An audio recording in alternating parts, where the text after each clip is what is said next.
And we are live for another episode of Heavy Muscle Radio. I'm Dave Palumbo, and I'm joined, as always, by my crew, John Romano and Chris Aceto. And if Lee Priest wakes up, he might be joining us as well. I didn't know if the show had actually happened because I was sequestered in a hotel. We'll talk about that in a minute. But it is May 10th, 2021, and we did actually, Chris, have a pro show this past weekend for the first time all year. Can you imagine? It took us till May to get a pro show. Wow. Well, not only do we have a pro show, but it felt like we were having a pro show. Like last year, they were like, right?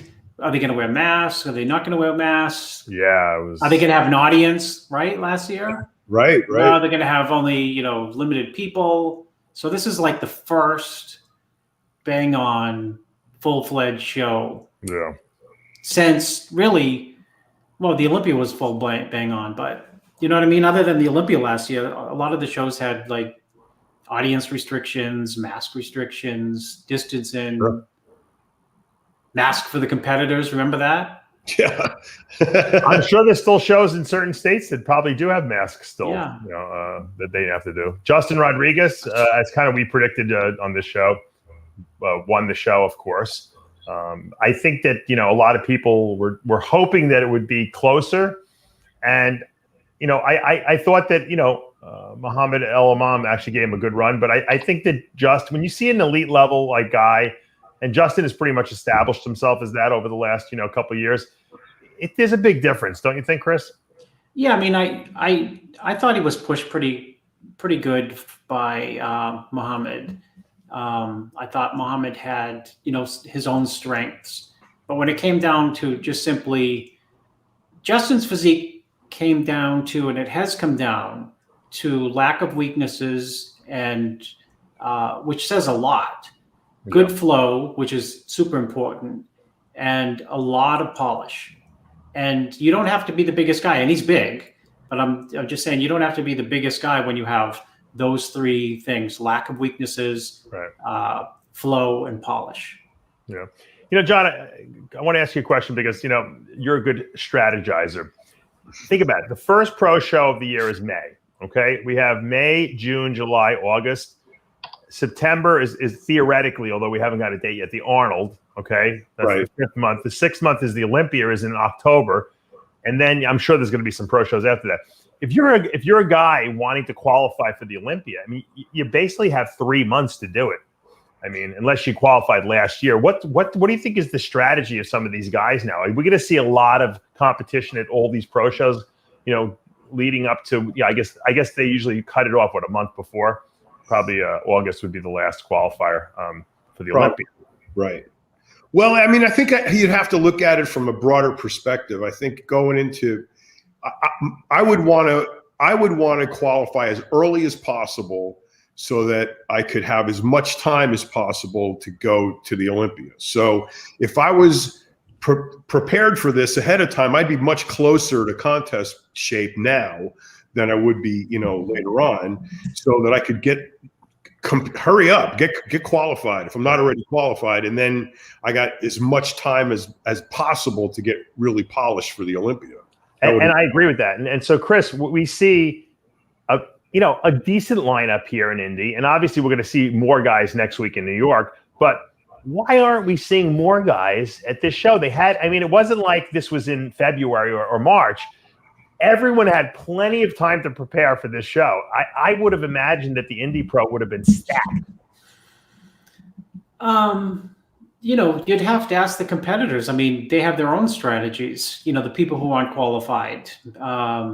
There's still shows coming up. Maybe, there is a lot of shows, but just because it's the first show, it makes sense what John said. Yeah. But people have their own strategies. It may depend on, I did the Olympia, but I still got to qualify, and I needed, more rest time right after the Olympia. I don't think I'm going to be ready for the first show or the second show. It could be, I think I can, I believe in myself, and I think I can qualify, and I don't want to have to peak, in the beginning of May and then hold it all the way to the Olympia. So I'd rather just jump in a show in late August or something and just hold it, a few more weeks to October. People have different reasons. Yeah, but you're going to have a lot of guys that are going to be doing that. and some guys are not going to qualify because Well, of that. there's a lot of You guys heard who Tyler don't. Mannion said they're not handing out special invites like party favors anymore. That's not going to happen. There's a lot of people who don't qualify every year. So just the idea that, I mean, not a lot of good guys. So there's a lot of good guys who don't qualify. Yeah, you get one or two. At the Olympia. I think we're going to have. I think some of these guys are going to have problems. I mean, you got a guy like Ruli Winkler. Ruli Winkler's got to requalify, right? I mean, this year if he wants to do the Olympia. But his strategy could be something on the order of let me wait, and get as close as I possibly can. Right. Well, that's what I said. And, I mean, the problem made that point. It could be 5 elite guys waiting. Because Rolly can beat most guys, one, right. And then even when he's a little off, because like in this lineup, he'd be way bigger than everyone. And then two, Rolly has proven to himself that he's better when he's not good when he does a show in like earlier in the year and then like tries to hold it to the Olympia. It could be, a peaking process. It could be a big physiques are hard to hold sometimes. So, in his case, I would think that it'd probably work better for him that he does the last minute qualifier. Yeah, it's risky, but so is doing the first qualifier. They're all risky, meaning you're not guaranteed to qualify. I think a lot of guys had some missed opportunities here that they could have jumped in early and gotten the qualification, like John said, and I think it would have been a better move. Now, Justin's done. I mean, he I don't know if he's going to do New York next week. He should, but he doesn't need to.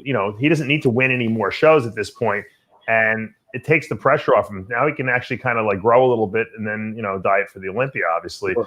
I'm just thinking. I have a feeling we're going to see a lot of crazy guys in Chicago and Tampa because there's just not that many shows and no one's going overseas to qualify. We know that. So when are we going to see Sergio competing? Chicago. I think Chicago will be a stacked lineup. Yeah, I think that's going to be a crazy stacked lineup. And then there's going to be guys who finish second, third, fourth, and they're not going to qualify. Maybe on points they will, but they're not going to qualify, automatically with a win. So it's an interesting conundrum because we've never seen this before where we've had fewer shows that you can actually qualify for the Olympia. How many fewer shows are there than like a previous season? That's a good question. But remember, you can only qualify, I guess, through August or something like that. I think usually Tampa was always the last qualifier, but now that the Olympia is a month later, it might be a little later, than that. I can't imagine that the Arnold, if it happened in September, wouldn't be a qualifier, for this year's Olympia, but it's possible, Sure. I mean, that it wouldn't be, it's also possible that we won't even see an Arnold this year because Bob Lorimer was telling me they can't find a venue to hold that many people. Wow. In other words, where there would be a state which would allow the congregation of that many people. That's the problem. Well, because the Arnold's a great event, but what's always been its calling card is the trade show. Yeah, exactly. Right. Well, they're not going to do it. I back up the trade show and the whole Arnold Sports Festival. I mean, the attraction is all those different sports that they have competitions for. They need space. Yeah. That's 17,000 athletes. Yeah. That's crazy. What's 17,000 times 6 feet, John? Yeah. Because that's how far you'd have to distance them out. Right. So here's what we got. We got the Indy Pro, which took place. We got New York next week. Yeah. End of May, we got the Cal Pro. We got the Wings of Strength, Puerto Rico Pro in June, the end of June. Yeah. Then we go to July. So that's a big jump. Yeah. And there's a show in Portugal, but that's not going to qualify any U.S. guys. So that's going to qualify some European guys. And then we have I'm trying to think, Wings of Strength Chicago, which is at the end of July. We have Tampa in August, and there's a Texas Pro show, I think, in the middle of August. I would imagine that would be.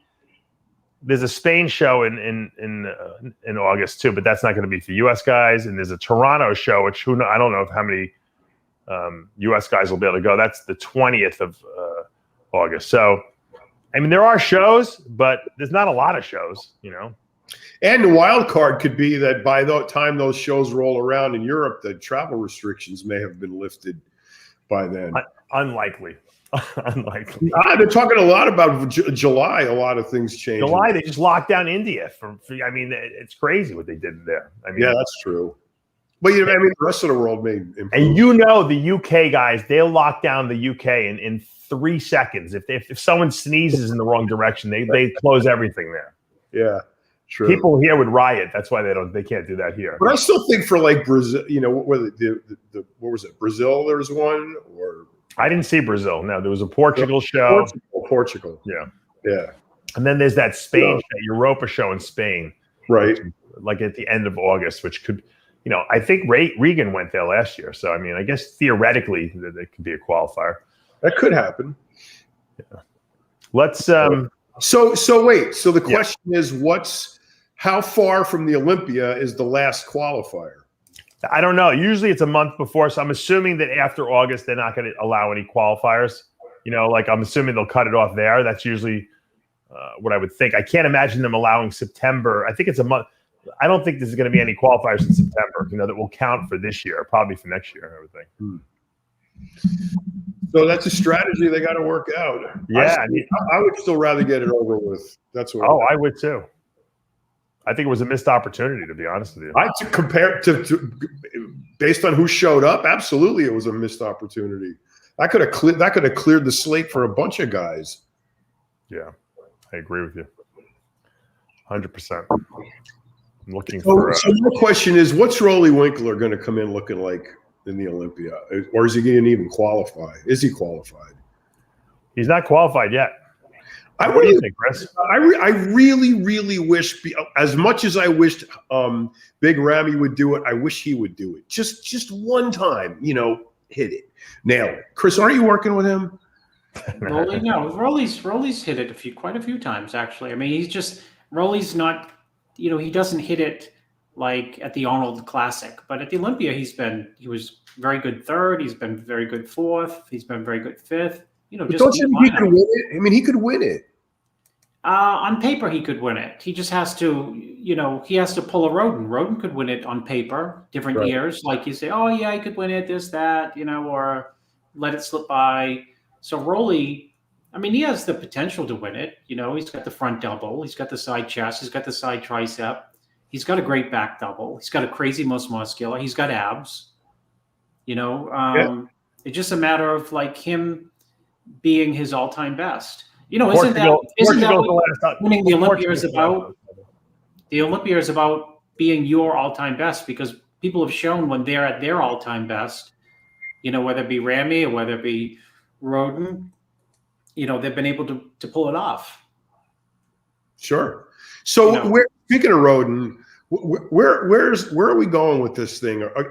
I think we need to express some greater concern for the plight of this guy. This needs to have some resolution this year, and I think it should. And no one's saying anything. And I think, at least between us, I think we should start making some noise about this, because this needs to be heard. This is enough already. Don't you agree? Yeah, I mean, I said on your show, John, that I felt that, you know, the first year I understood, you know, if you're the promoter or you're the people who run the sport, you know, 1 year after the event or just a few months, right? This news comes out in like, I think, let's see, in the spring or something. So, you know, 6 months down the road, you're not competing in the Olympia. So you put yourself in someone else's shoes and you say, okay, I can understand from the promoter's point of view. I can understand from the sports point of view. And even there's some cloudiness, you know, you want to play it safe and conservative. Year 2, you keep them out. I don't agree with that, but I can understand someone's perspective. By year 3, this will be the third Olympia. Right. I think you start thinking differently, because just the fact that there's been so much time that's gone by since the accusation to zero resolution, you know, you have to ask yourself, why is so much time gone on? And Or more importantly, why not invite Shawn Rhoden to the show? Well, my point exactly at this point. But what do we need to do? You know, create a petition, get people to sign it. I mean, what? There's got to be. It's just stagnant right now. This is stagnant, and no entity is going to the powers that be and expressing the desires of what the industry. And I don't think at this point. And, you know, I may be wrong. And like they say in cyberspace, prove me wrong. I don't believe there's a contingent out there that is at this point adamant against Rhoden competing. Here's the problem, John. We're in this like cancel culture. Everyone's afraid to politically say the wrong thing or do the wrong thing because they'll be condemned. If this was 5 years ago, Rhoden would have been competing, guaranteed, you know. Well, I mean, but we can do as a voice in the media here. I mean, we have some traction. I mean, why can't we do something to get somebody to pay attention to the fact that Rhoden needs to be paid attention to? Because no one cares, really. I don't think no one cares. I mean, well, you know, fans quasi care. I mean, the fans care. You know, let's face it, the Olympia with or without Shawn is still the Olympia. You know, the Olympia without Jay, without Ronnie, the Olympia still rolls along. But I think this would be the most exciting Olympia in a long time, where you have, you know, a new Mr. Olympia defending his title for the first time against someone who last competed was Mr. Olympia. You know, throw Brandon Curry in the mix, you know, last year's Mr. Olympia and, you know, and all the other great guys, but it's excitement. And that's what the Olympia needs, excitement. I mean, Jay has said, Jay's on video saying the Olympia is not that exciting anymore. I don't know what he meant by that, but I'll just take it as face value. That to him, it seems like it's not that exciting. And, you know, when you say that the industry wants it, more than anything, the fans, I think the fans at the end of the day would love to see it. And like I said in your show, Dave, John, I said, you know, I was on Rich Gaspari's show. The only reason Rich Gaspari had a financial career in bodybuilding was because of the fans. I mean, the fans support him as a bodybuilder. They support his supplement company. They support Jay as a bodybuilder. They support him as, you know, supplement owner. They support, I mean, it's the fans that allow people to take $1 and put it into their pocket. True. Without the fans, there is no sport. Without the fans, there is no sponsorship. But do you think with the fans there is a voice? You know, Dave said we're in cancel culture, which I would agree with, but we're also in, like, you know, 5 years ago, you could make a list of, you know, 40,000 people want to see someone compete. Now it's like, well, we got to, you know, I mean, for God's sakes, the list could be manufactured. Someone would say, you know, somewhere. You can discredit anything these days. You know, well, you know, okay, great. I've never seen, and granted, 50,000 people signed a petition. Whoopie-doo. You know what? I've never seen in my life a violent criminal, or a person being accused of a violent crime like rape waiting this long to go to trial. I've never seen it. I mean, have you? I mean, have you ever heard of this? Where's Jane Doe number 2? Yeah, that's the bigger question. Where's Me Too? Where is she? She doesn't exist. I've never seen a trial take this long. I mean, this is not a white collar crime, John, where someone was, you know, fraudulently stealing money from someone. This is evidently, you know, he's being accused of a violent crime of rape. I mean, how can they wait so long? Can he do it again? I mean, you wouldn't want him on the street if he was a potential rapist, right? I mean, it's a complete defense strategy, and it's a common defense strategy. And I've said this before: the more time that goes by for the defense, the better, because people forget, witnesses disappear, things change, records get lost, blah blah blah. That's a whole separate issue.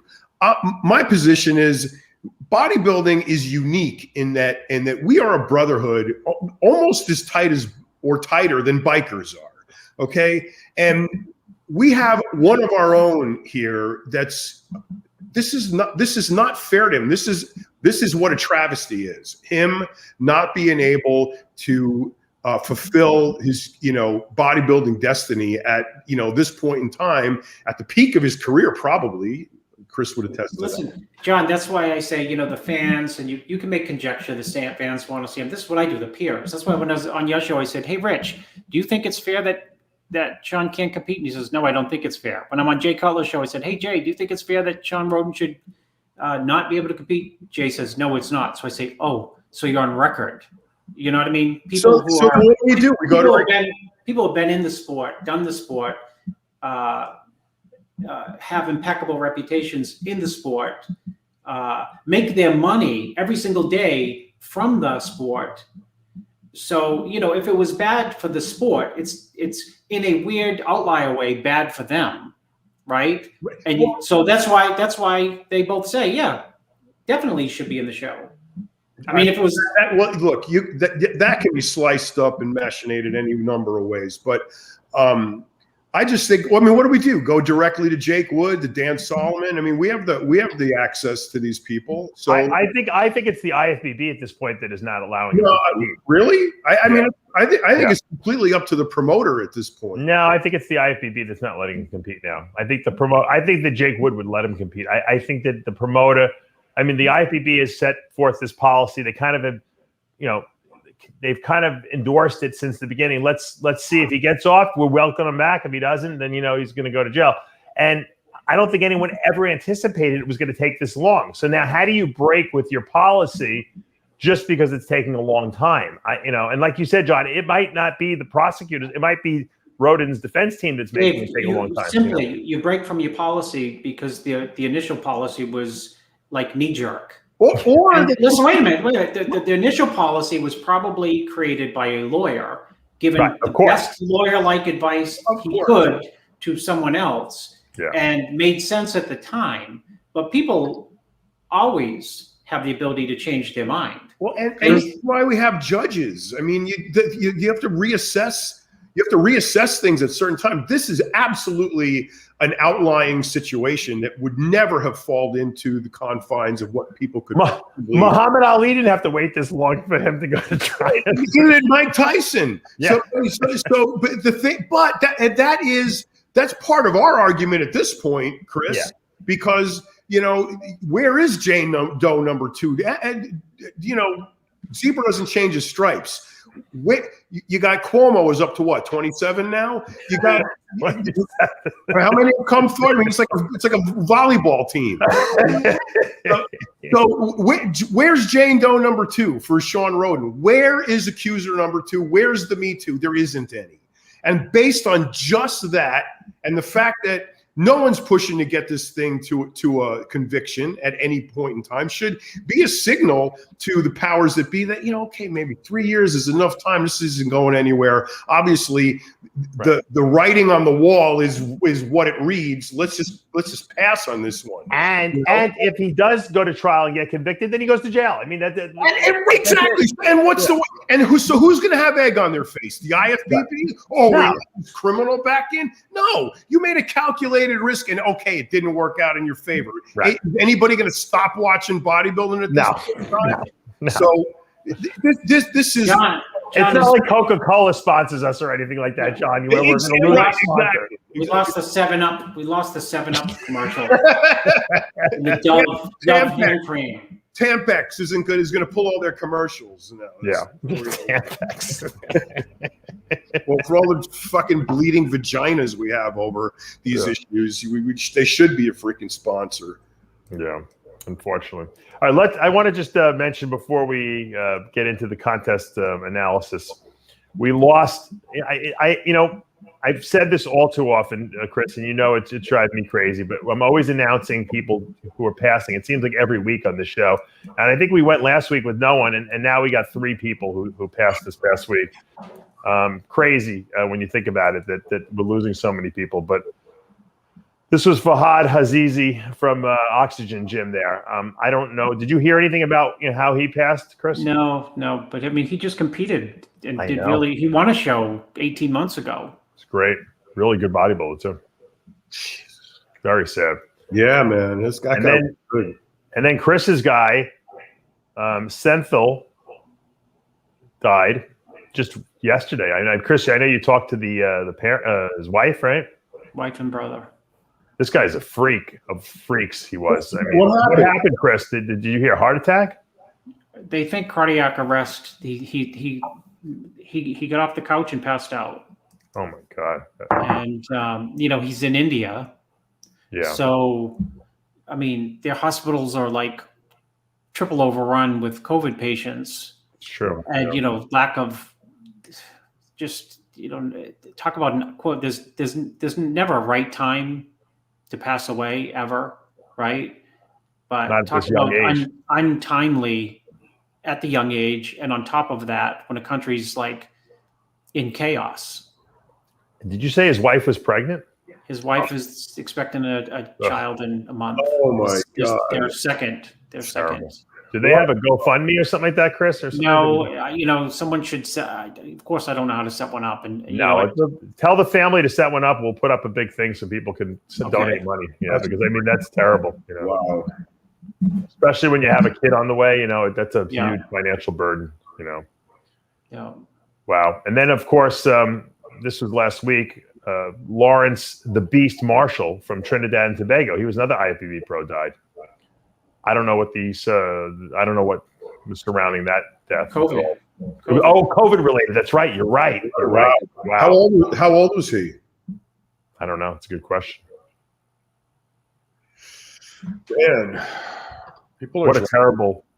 Like, I mean, who the hell wants it? 3 people in one week. It's not. Last month we had 3, and then the month before we had 3. Yeah, it's not good when we have to report this stuff. But obviously, we want to honor them, and we want to. You know who else passed? Andy Hammond. Remember, we had mentioned Andy Hammond had passed a couple weeks ago. His sister died too. I don't know. Come on. Yeah, I don't even know what what was surrounding that, but I saw that Andy's wife, Michelle, had posted that.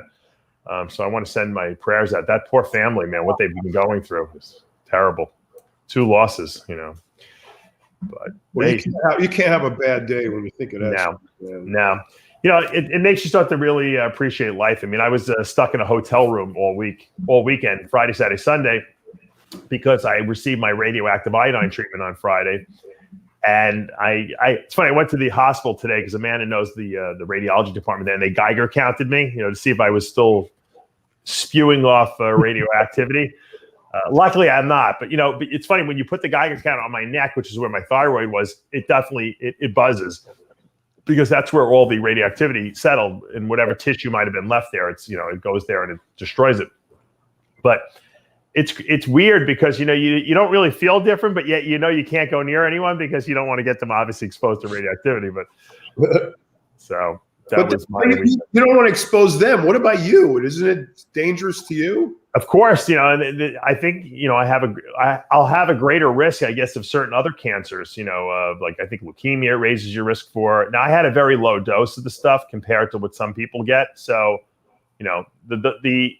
what I'll find out on Friday is they'll scan my whole body and they'll actually see where that radioactivity went. That would imply where the cells had spread to, if they spread anywhere. Hopefully, it's only right here. Hopefully it doesn't.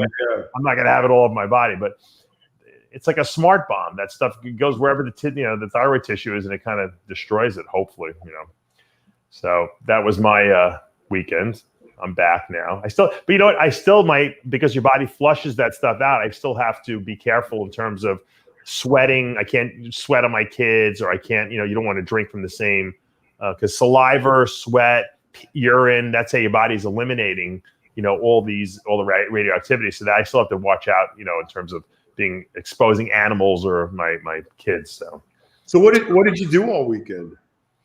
It's funny because a lot of people say, "Oh, you must have had so much extra." I said, "All I did was work all weekend. I don't even know." To be honest, actually on Sunday I went to see a friend of mine who has a reptile farm, and I was looking at that was on Sunday afternoon with Tyler.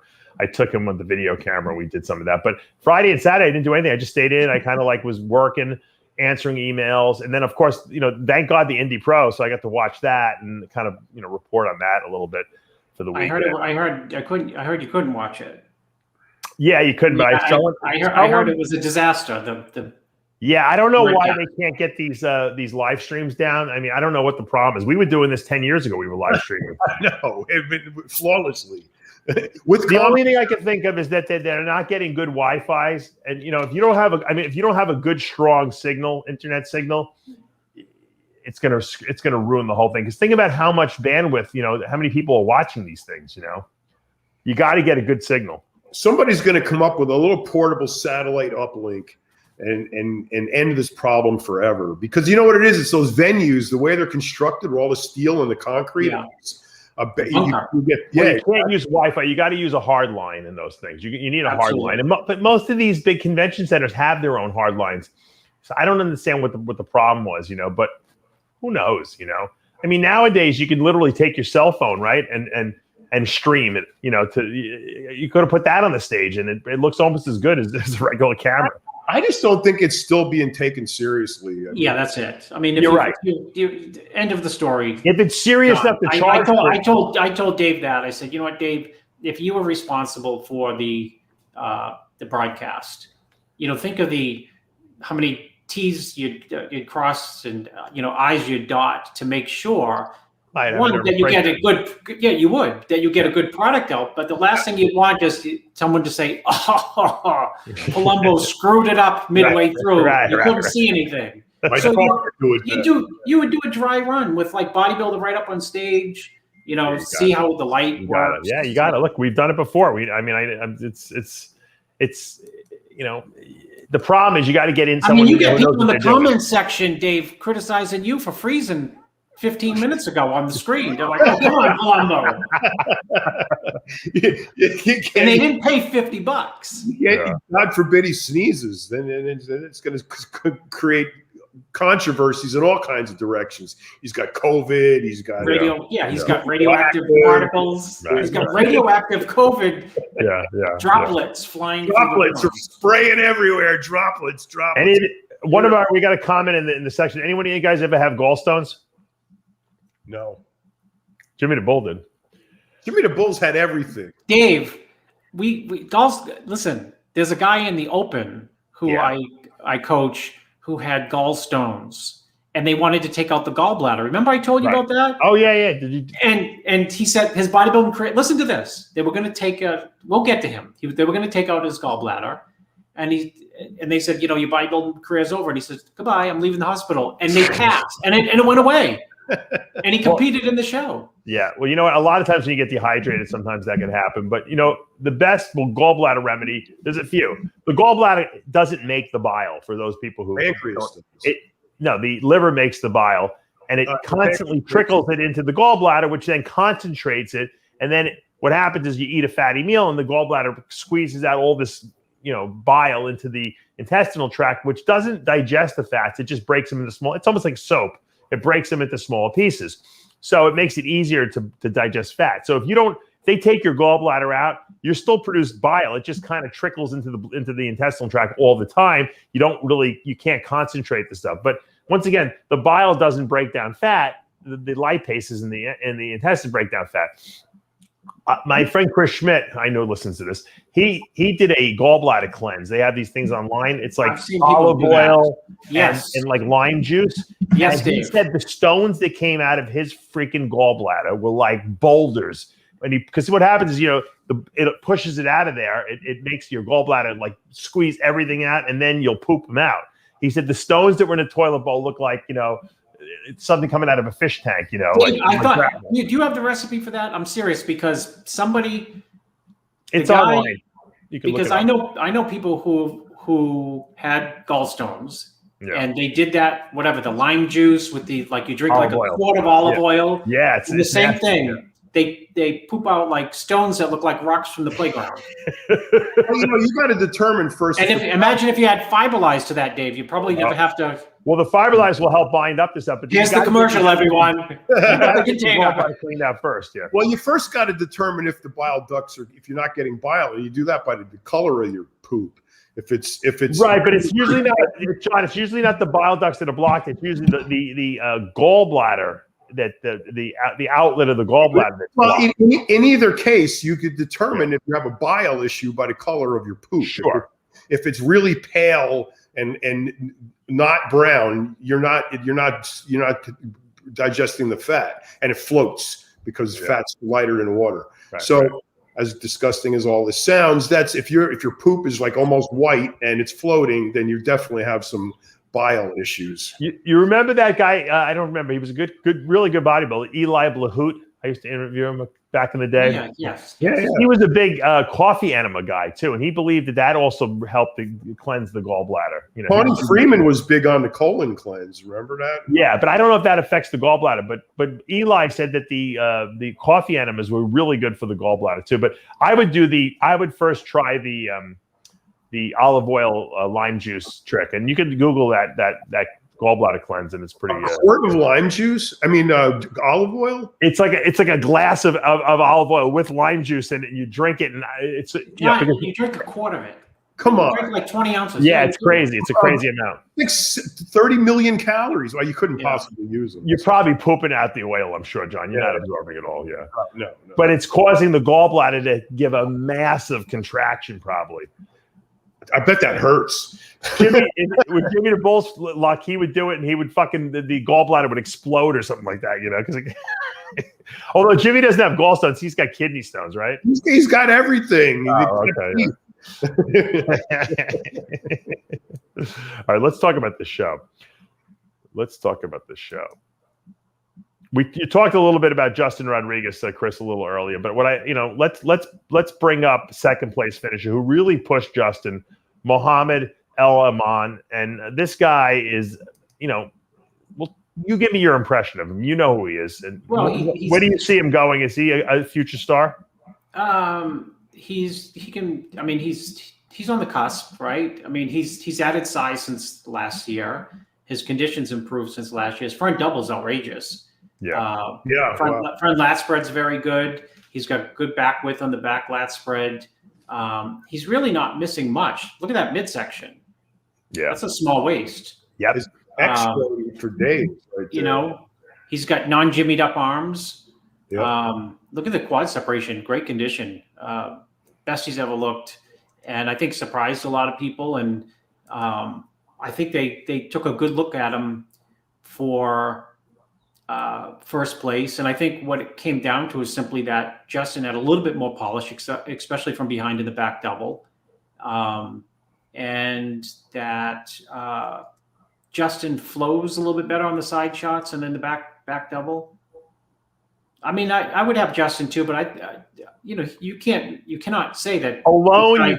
Alone you can't see, but when you see them next to each other, Justin's just a little better, I think. Yeah, a little better. I don't think it was I mean, if I was judging the show, I'd go with Justin, but you'd have to give this guy a good legitimate look for first place. Yeah, I agree. Let's talk about probably the guy who was, I think, the most talked about leading up to the show, Blessing Awabadu. And, I feel that he got like a lot of undue criticism. And the reason I'm gonna say this, first of all, let's remember, this is this guy's pro debut. All right. People were expecting him to be the next Kai Green from day one. And I think that was unreasonable. And maybe he created some of that own expectations himself, because when he puts up these crazy Instagram pictures, he looks like he's going to be Mr. Olympia, in some of the shots, because there's angles and there's old filters and everything like that. But the guy really did show up in really good shape. I mean, he's shredded. He's got glutes. He just needs more leg and he needs more back. But I mean, I think this is a great pro debut for him, third place here. Yeah, I mean, it's hard to live up to what you're posting. I always say that, because people post their absolute 100% best look, and there's the expectation by people that not only will you look like that, but it's game day, you should look even better than that. Right. So it's always dangerous posting preview pictures, because it tends to be a letdown. But I agree with you. He needs more quads, needs more back. But his back is shaped the right way. You know what I mean? Some people they need more back, but it's not even going to come in time, just because the way it's shaped and structured, the muscle's not there. So that's my 10 cents on Blessing. John, input? 10 cents, and I'll throw my Redcon coupon and get 11 cents or something. I like, I like his shape, but he's got a small waist. His quads are not top and they're not deeply edged. Right? The guy before him's legs just crushed him. So, but yeah, he's got a good form. I totally agree with Chris about his back. His waist to his back, that whole area in there is shaped very well. And if he had a few pounds more muscle on there, those quads are retarded. Right there. Listen, yeah. People are so fickle. People are so fickle. If he doesn't show up like he does on Instagram, like all the negative comes out. And if he did show up pretty close to that, they'd say you better on Instagram and all the negative. The only way you can win is when you come in. You're 100% right, and that completely begs to consider the option of under promising and overproducing, because that's really what you need to do to get popular. If you come in and John, hold on, don't you think it's better that people actually want, or were actually interested in what he looked like prior to the show? I mean, he did create a lot of buzz going into the show because he does have some amazing body parts and some freakiness going on there. So it's almost like it helped his brand. Maybe he didn't place like the fans expected him or wanted him to, but who cares? He still was third, and his brand is up because everyone knows who he is, I don't like the back double like that. I like when they turn their heads so you get the trap. Yeah. But he's good. He's definitely good. He's got potential. Definitely got potential. Yeah. I would like to see that back blow up a little more. That would be pretty cool. But his quads, his legs need work. Yeah. More for separation than size, really. I mean, he's definitely not bad for a pro debut. I think absolutely. I think people are judging him too harshly. That's all my point was. That I think social media breeds that kind of shit, man. Absolutely, You got to tiptoe on those eggshells. Let me look at the comments. Let me see oh my God, they judge this show harshly. That's what people do. They judge. I mean, they judge bodybuilders harshly. Yeah, but shouldn't they be judged harshly? I mean, it's what it's all about. They don't do anything else. Yeah, well, no, they should be actually. And if you're going to post stuff, you have to have thick skin. You know what? If you're going to post stuff of the way you look running into a show, 100%, you have to have thick skin. Whether you deliver on that, because you know what? There's only three people. You either under deliver, thinking that you were going to deliver, you pretty much show up the way you thought you were going to, or you over deliver. When you over deliver, under deliver, usually, even as the bodybuilder, you're like, oh, I'm surprised. I didn't know I was going to over deliver. I didn't know I wasn't going to be at my best. I think in either extreme, you're going to garner more attention than you are in the middle. So, good or bad. Let's talk. Yeah. I think that he's got a lot of potential, and he's just got to put in the time, and eventually he'll arrive if he doesn't give up. Because I think it's not like the guy is it's not like he's missing something. He just needs more muscle. He's got to put the time in. Let's talk about Dorian Haywood, 4th place. What was your impression, Chris? Dorian Haywood continues to impress me with his improvements since he won the Nationals or USA, whatever he won. I forget how he turned pro. He won his class, yeah. Yeah. One of those, yeah. And he's continually gotten bigger. And I mean, that I think looked great here. His structure, the shoulders, the full pecs. He's got the back. I mean, he's got good legs. He's got everything's there to be a really, really good bodybuilder. And I mean, he's probably disappointed because he looked like a dead 100% shoo-in for 3rd place after prejudging. Yeah. I flipped through the pictures, and he's actually in some shots as thicker than the guy who got 1st and 2nd. Just doesn't have the level of quite maturity and leanness I think that they have. Yeah, he could have been sharper, I think. And someone wrote that Craig Titus look. He does look like Craig Titus in that shot. Yeah, he does. Yeah. I always say, look, he's got a lot of muscle, and at the end of the day, Chris, you've said this too. It is a bodybuilding show. You got to reward muscle. And that's why I was surprised that your guy Morgan Asti didn't place a little higher, because he was the most muscular guy on stage. But we'll get to him in a minute. That guy needs bigger legs. I think that Dorian could. I've seen him with bigger legs. I think he could have been a little harder and drier. Well, what happens is he's going to get harder and drier. His legs are going to get smaller. So he's got good legs, though, John. I don't know. Yeah, I think that might be the I'm angle. not saying he has bad ones. I'm just saying in that pose, his upper body overpowers his lower body, and I think you can get more sweep on him and deeper cuts. But if you do that, I mean, you're going to sacrifice some size. And he's Let me go to Google. What do you do for sweeps? You ask Steve Bleckman, and he'll tell you to squeeze. Well, no, because everyone tells you something different, so I figured Google would know. Carlo Sciappa, fifth place here, kind of snuck in there. Wasn't in that top call at all in the prejudging that I saw. And he winds up in the fifth position over Morgan Asti, who we'll talk about in a minute. Chris, impressions? He's got good lower quad. Well, he's got good, V taper, and his quads are decent, and I mean he's good. I just maybe I overlooked him because he wasn't in that first call out when I went through the pictures after prejudging on the NPC News. Yeah. I paid attention to what I thought was the top five based on who the judges had the top five. So I didn't pay a lot of attention to him. So he snuck in there, and then after I looked at pictures and I said, I would have a little trouble with him coming in fifth over Morgan. But I wasn't there. Right. Yeah. I mean, it's hard to say that, I think the other guy Carlos has a good structure. That's the only thing. The only thing he beats Morgan on.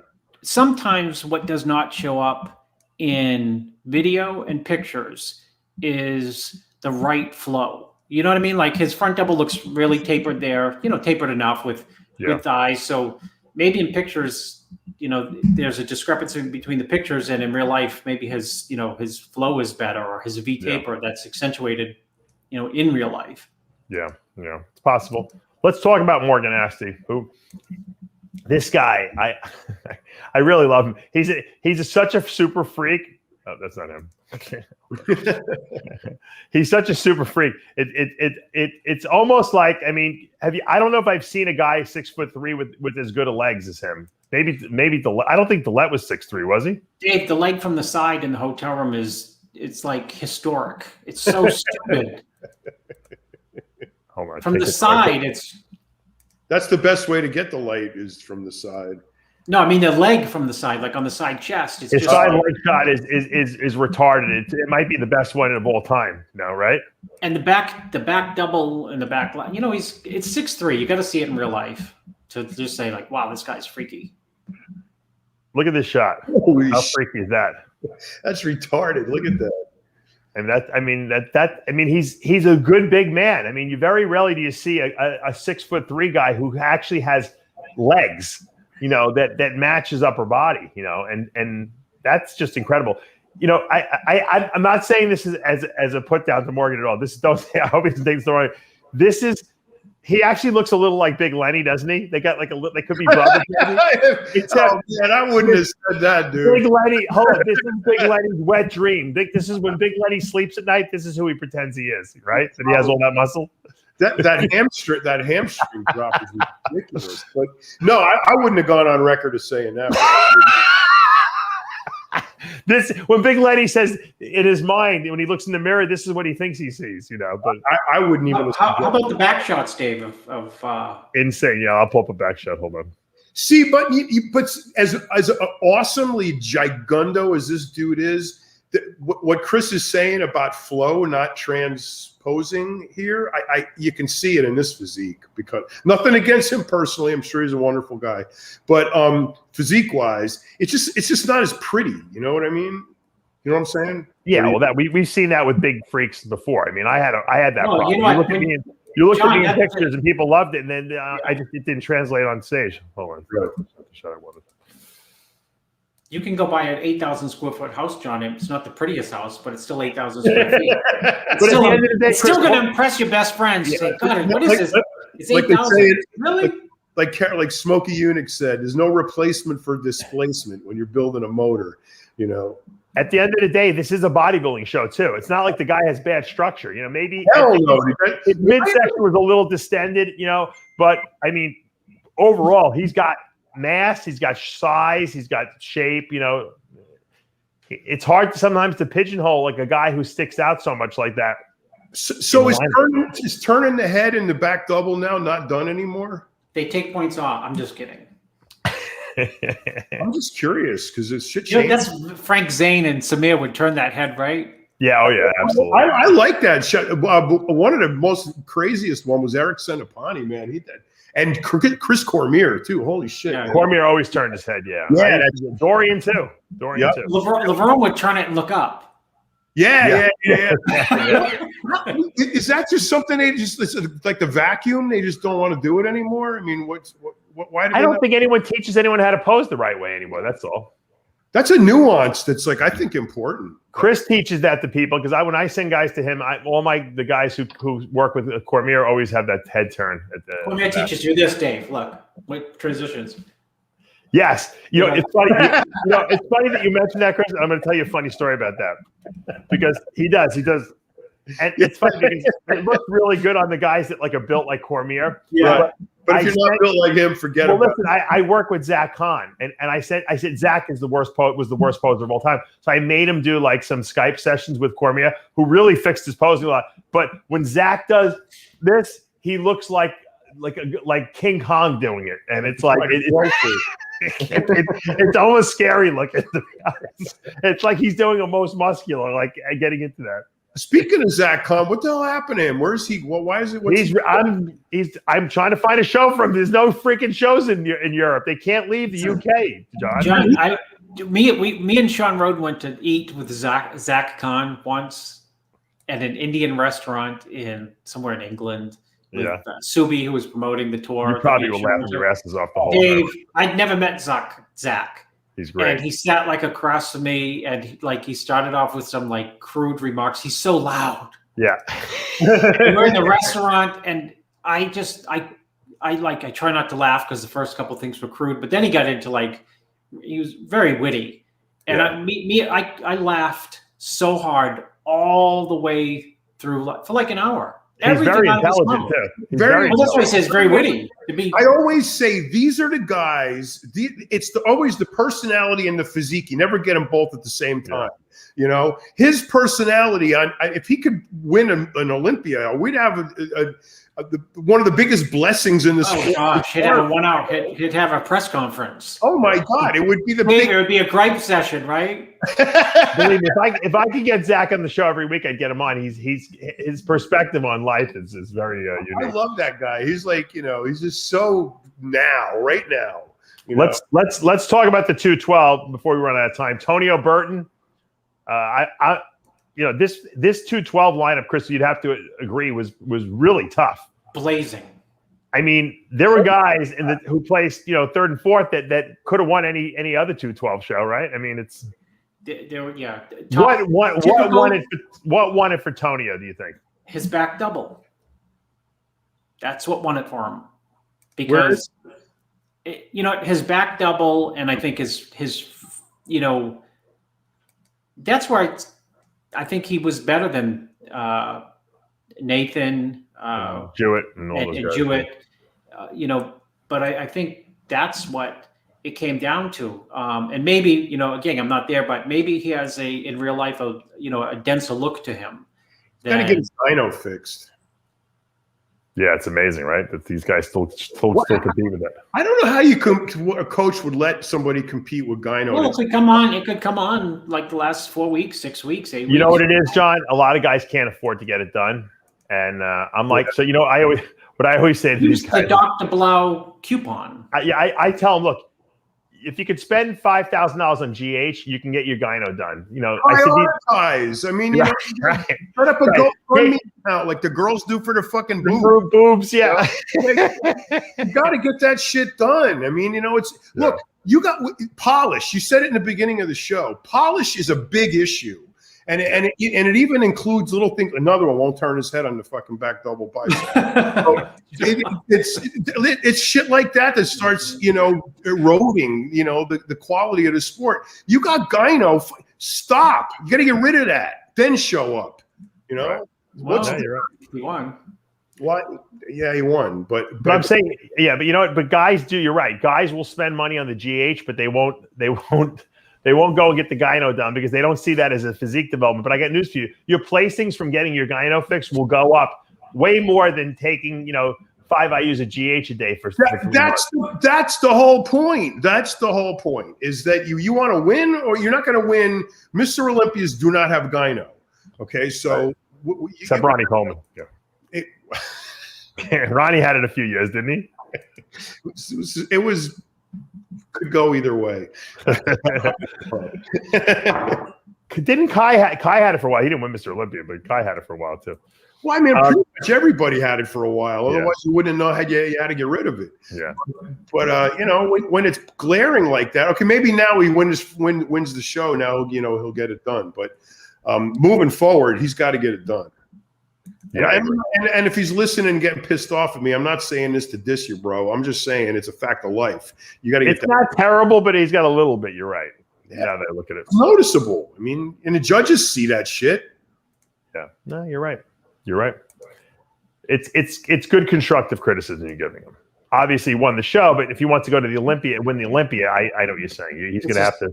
It's his first pro show. Yeah, this was his debut. I didn't even know that. Yeah, that's a good he looks amazing. Don't get me wrong. The guy deserves to win. I'm just saying, moving forward, you got to take care of that shit. I mean, I just personally, I wouldn't let anybody show up with that. How good is Nathan Epler? What great improvements he made. He took second here. I think he's made some amazing improvements from last year. Chris? Nathan Epler looking like this could, I don't know if you continue with the 212 or jump into the classic because did he make classic? I don't know. He's big. He's very big. But he look at those legs.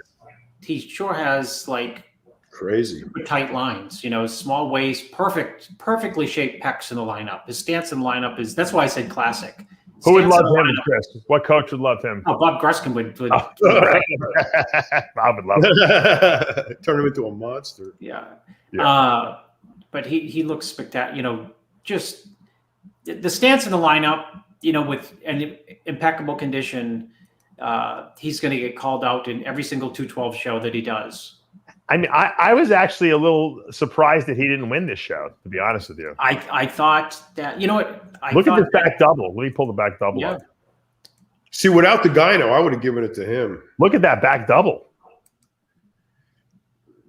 He's got legs, man, that kid. Yeah, but his middle back is missing deep. Well, that's why I said that, the show might have come down to what's the guy's name of one, Dave? Because Antonio Burton. Yeah. Antonio, yeah. Tonio, the reason Tonio probably won was he has a lot more density from the waist up in the back double. And it's still a back double bicep. It's not a, hamstring glute pose, although hamstrings and glutes are remarkably important in the shot. Yeah. That's what I think might have. I what looked at the score sheets. It wasn't really close. It seemed like it was all first for Tonio. So what's remarkably important about this shot is he's not turning his head.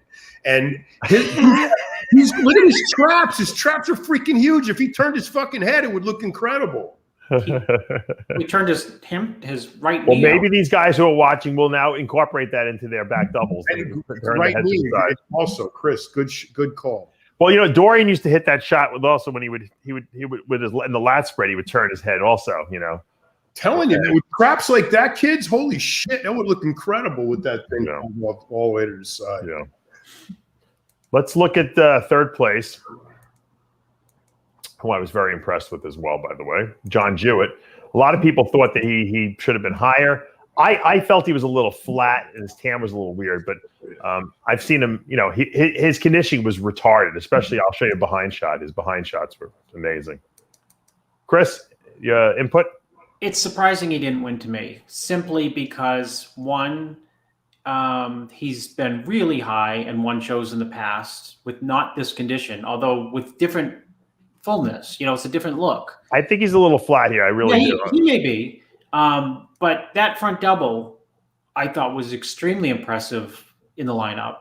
And his back double, I think Tony has a better back thickness. That's where I think he's flat, John. I mean, Chris, in the back. Well, he's not quite into it there, but I've seen his back, I think, a little bit more knotted. But, I mean, I don't think I've ever seen glutes and hams like that on him. He's had glutes and hams.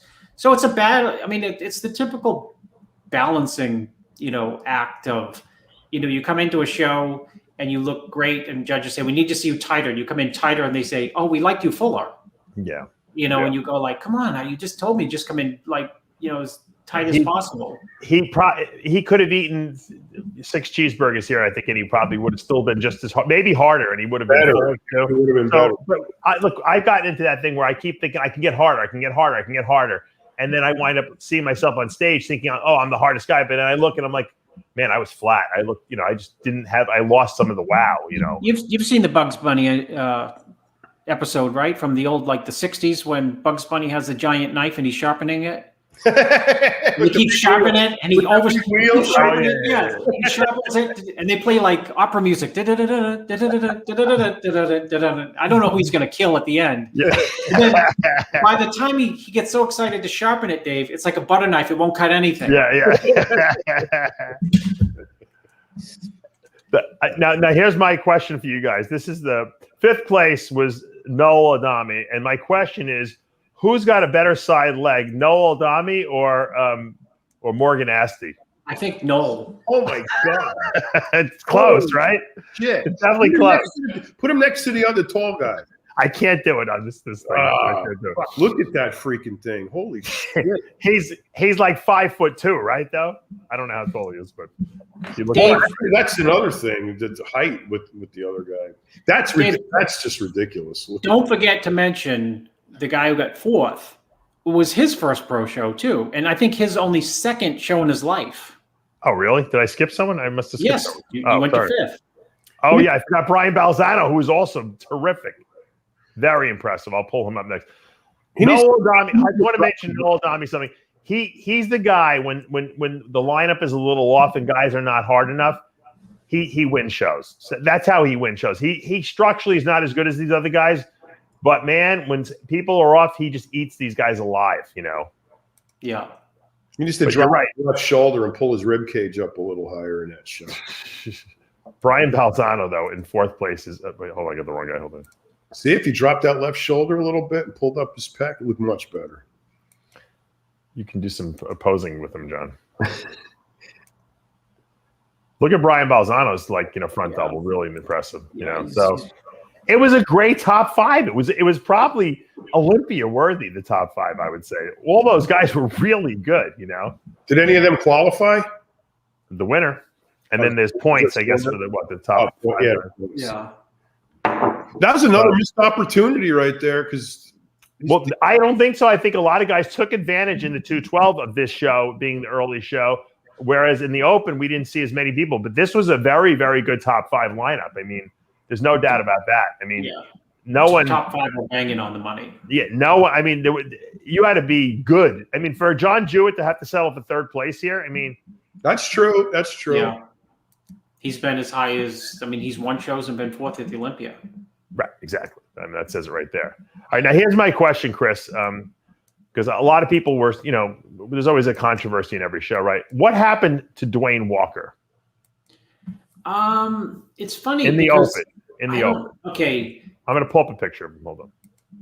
What happened to his placing, you mean? Well, why do you think he did so poorly here? Or was placed so poorly? I don't think he did poorly, but he placed poorly. I think probably the legs bother some of the judges. That they're not big enough? Okay. Yeah, they're not big enough. So I mean, you just ninth place. Well, he what? I show some other pictures and I'll tell you. I mean, who was? It seems low to me, the placing. I thought that he probably crisper. He's pretty crisp. I mean, I think obviously the attraction is the insane. Look at the taper and the arms. Yeah. He's got crazy width. Wait till you see this. Look at this side chest shot. A lot of people were texting me after prejudging that he looked tremendous. No, that he just looked, like who looked good. People would run down, give me their synopsis of this guy good, this guy good, this guy. And that's a pretty freaky shot right there, right? Yeah. Yeah, he used to be a 212 guy. He don't have that hamstring drop like that other guy does. Holy crap! Yeah, but this is an open guy, John. We're talking about. Yeah, I mean, we're not. He's got. I think he might have been overlooked a little bit here. Put up the back. I want to see if he turns his neck on the head on the back. If he does, he's going up 10 places. Yeah, John's placing him higher right there. He's going to much higher. You're going to be impressed with this back shot. He doesn't turn his head, but he's got a very impressive back shot. Then I'm not impressed. I'm telling you, after this show, John, you're going to have everyone's going to be turning their head after this. They should, because makes a huge difference. Somebody will do it and they'll thank me for it because they'll win their show and they'll comment. Wrong one. Hold on. I got too many pictures open now on my desktop here. Close the browsers, right? Just put them up. No, remember Blackman would have 6,000. Refresh the browser. Oh my God. That was the funniest thing. I went into his little office there off the kitchen at his house, and it was 7,000 open windows on. And he's not exaggerating. He's not making. John's not making a number up. That's a legitimate number of 7,000. It's the life of the computer. It was never turned. Look at that! Look at that back shot. That's a pretty freaky back shot, Chris. Yeah, he looks very, very good. Loose hamstrings. The back is. Look at the shoulders. How does this guy place ninth? I don't know. I said it. Maybe the legs look weaker in real life than maybe his upper body. Who knows? I don't know, Dave. Is my answer. Because I would do this. I would place him pretty darn high. Yeah. And then if I was a judge, I'd tell him, dude, you got to work your legs. You got to. I mean, not in a negative way, but if you could need the adductor, the inner. If you can bring him up, if you can bring your legs up to match your upper body, I mean, there's no telling how far he can go. And his head, he should be turning his head to the left. Turn your head. Come on, guys. Turn your head. To the left. And on him. I have somebody to tell you which way to turn. That's right. It's very impressive. Very impressive in that back double. Yeah, I thought so too. Not for nothing, but that's completely true. And that's a 10th place shot. That's incredible. Yeah. Yeah. I mean, look, these guys, this was a good show, but I mean, that's why I'm saying I'm surprised we didn't have more guys, but you know what? It was not a letdown by any means. It was an exciting show. I wish I could have been there. It was. Well, holy, that was really impressive. Now next week we're going to be seeing Nick Walker's debut at the New York Pro. I don't know who. I'm trying to see if we can see who else is going to be in this lineup from this week. Are we going to see Justin Rodriguez again? Yeah, probably jump in. Of course, there's no competitor list up. God forbid. Why would they do that? Yeah, it's only 5 days out the show. Yeah. Right? Why would we have a competitor list? I know Nick Walker's going to be there, and I know people are really excited. We're going to see Blessing there again. I don't know. I would assume Justin's from that area. Well, no, actually, it's New York is in the New York Pros in Florida, so it's not really New York. I would think that Justin would be doing it again. There's no reason for him not to do it. Isn't it kind of a natural sequence that something that's been in New York for a long time would ultimately end up in Florida? Yeah, it's nuts. It is kind of an irony, right? Everyone always moved out to Florida from New York. From New York, it's everything and everybody. That's right. You think it'll ever go back to New York? That's a good question. That's a great question. You know what? I'm guessing, but I bet the venue is a lot cheaper in Florida than it is in New York. Oh, gotta be. Yeah, so now you can get that venue in New York for nothing. It's like getting a hotel room in New York versus a hotel room in the greater Tampa area. Yeah, you go on Hotwire, they're like $149 to $179 a night. You go into Manhattan, in the old days pre-COVID, and it's like $549 to exact $600-$700. Yeah. Maybe you can hold if New York goes back to being New York, I think the New York Pro would be back there. But you got to get that fucking moron out of there. I mean, the mayor, he's just a retard. Yeah. So, if you could accomplish that, get New York back to normal. I think that show belongs back in New York because that's the crowd. It's of all the shows, the New York Pro, which was Night of the Champions, is known for the audience, right, Dave? I mean, yeah. Well, you were helping Hassan Mustafa. Hassan. What am I talking? Hassan Mustafa. You're helping Hassan in that show, Chris. Yes. So he's got to be considered one of the favorites in there too, I would think. Yeah, he looks good. Walker, Justin, they're saying is doing it. So I thank God we have people who actually know what's going on. Yeah, because God forbid, we don't know shit. At least I don't. So go back to the New York Pro. It's got to go back to New York. Don't you agree? Yeah, I think it will. I loved the New York Pro when it was in New York. Spring in New York. Oh, and the lunatics in the audience. I just used to like. Yeah. They just electrified the. They just made a better show. At this point, the show must go on, so that's why they're holding it, obviously, in Florida. But I think once, assuming things do go back to normal, and they allow people to actually go watch things again, once that happens, they'll go back to New York. I can't imagine what. Unless Weinberger retires down in Florida and moves to gym, which sounds very unlikely. Yeah, but you know what? Props to Weinberger for moving it down there because that is not freaking easy. He doesn't want to deal with these morons in New York. Can you imagine, Steve? His blood pressure was probably rising, dealing with the idiotic rules that they were imposing on him there. Yep, he had to move it. He had to move it. And props to him for doing it because that is not easy, and he did it, and that's a beautiful thing. Yeah, no, the show after all, the show must go on. That's the bottom line. Yep. So. All right, well, guys, thanks for joining us today. I think we had a nice little wrap up here. I want to send obviously the condolences out to all three families of all the bodybuilders who passed this past week, and congratulations to Justin Rodriguez on that huge win, and maybe he will repeat. Next week. Have we seen any back-to-back repeat bodybuilding champions recently? I can't remember the last time we've seen that. Not Someone will correct us and say, "Yeah, you don't remember." Yeah, I'm just saying, not in recent time. Everyone's asking if I'm going to the New York Pro. I'm not going to the New York Pro. I'm still afraid of COVID. I don't want to get COVID. I'm dealing with thyroid cancer. I can't put myself in that kind of a position yet. That's true. So that's why I'm not going. Well, the takeaway to this show, guys, is turn your head. Yeah. Don't forget, as Romano would say, turn your head on the back double bicep. And the lat spread too. You can even turn your head. Yeah, it'll be funny if we see, like, when we're analyzing the show next week, we see all these people with like turned heads on the back double.